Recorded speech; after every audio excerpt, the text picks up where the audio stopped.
سلام، د نن سهار د 9 بجو خبرونو ته مو زه سمیع الله امینی هرکلی وایم. ولسمشر غني وایي هر هغه څوک چې اساسي قانون څنډې ته کوي کودتا ده او ملت یې نه مني. ښاغلي غني تېر مازدیګر د ولسي جرګې له نویو غړو سره په تعارفي لیدنه کې زیاته کړه چې اوسنی تاریخي پړاو فرصتونه او ګواښونه لري چې فرصتونه یې تر ګواښونو زیات دي، په دې شرط چې ملي وحدت د درې قواو اتفاق او ملي ګټې تعریف او له هغې په مېړانه دفاع وکړو. نوموړي زیاته کړه چې په څو راتلونکو ورځو کې به ملي شورا پرانیزي او په دې سره به د دولت او افغان ملت جسم بشپړ شي.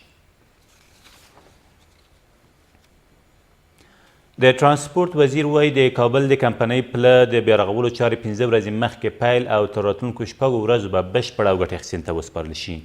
نوموړی همداراز وایي دوی د 180 متر اوږدوالي او 13 متر پلنوالي سره د دویم موازي پله د جوړولو کار هم پیل کړی چې په 2 کالو کې به بشپړ شي.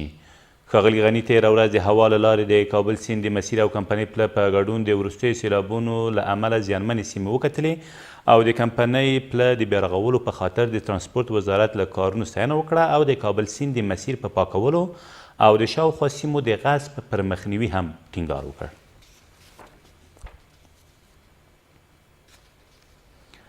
ولسمشر غني وایي د سولې مشورتي لویه جرګه به د سولې په اړه د ټولو افکارو په منسجم او منظم بحث بدل کړي.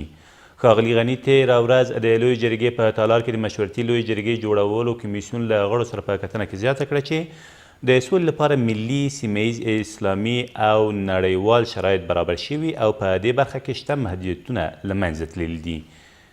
نوموړي په دې جرګه کې د ښځو پر 10% ونډې له ټینګار سربیره وویل د سولې مشورتي لویه جرګه به د سولې حدود او لوری واضح او بحث متمرکز کړي.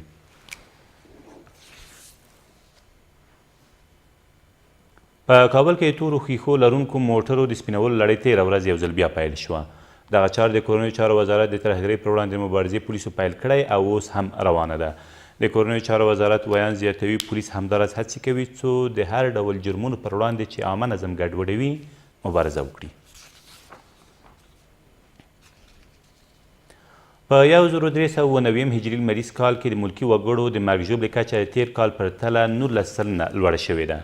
د بشري حقونو د خپلواک کمیسیون کلنی راپور د دې ښودنه کوي چې په دې کال کې شاوخوا 11,000 تنو ته مرګ ژوبله اوښتې چې د دې مرګ ژوبلې د 53 سلنې لامل طالبان دي. او د هرات د ولایتي شورا ځینې غړي د دې شورا مشر کامران علیزی په زورواکۍ، ناقانونه کړنو او د دولتي ادارو په چارو کې پر لاسوهنې تورنوي. دوی ادعا کوي چې د دې شورا مشر د خپلسرو کړنو له امله د دې شورا حیثیت تر پوښتنې لاندې راوړی دی. په همدې حال کې د هرات د ولایتي شورا مشر دغه ادعاوې بې بنسټه بولي او د دې شورا ځینې غړي د ګمرکي محصول له ورکړې څخه په تیښته او قاچاقي توکو په راوړلو تورنوي.